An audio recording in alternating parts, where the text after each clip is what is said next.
In this video, I'm going to teach you how to play multiplayer in Cricket 22, PlayStation 4, or PlayStation 5. It's a very easy process, so make sure to follow along. In this video, I'm going to give you easy to follow instructions on all of the ways in which you will be able to do multiplayer in Cricket 22. This is going to work for any platform where you can access the game, so PlayStation, Xbox, or even PC. So first, I want to talk about local multiplayer. This is where you will be able to play together with up to 4 people on the same console sharing the same screen.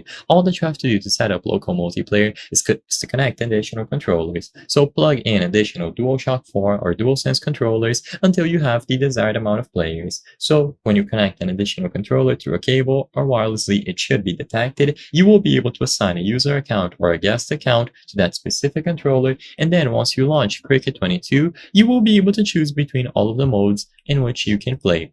All that you have to do in there is create a custom match. So usually you will be able to go over to play and create your own custom offline match. And you will be able to assign each player to a team when you get to the team select window. So choose between the suitable modes inside of offline, and once this is done, you will be able to assign the respective teams and players to each controller, and then all of you can play together sharing the same screen. Alternatively, you can also do online multiplayer. You can do this alone or with friends, and all that you have to do is launch the game and then choose online from the main menu. In there, you will be able to browse through, once again, various different options. So in online, you will have the quick match, which simply pairs you up with other people around the world, and you will have stuff like the big online league. You can create a custom match, manage the saves, and so on. So choose whichever option you prefer. The simplest way is just to go over to quick match and you will start the matchmaking process immediately. If you go over to custom match, you will be able to see your friends list and invite them to create a match together and play online.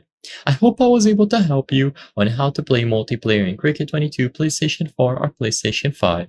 If this video helped you, please be sure to leave a like and subscribe for more very easy tips. Thank you for watching.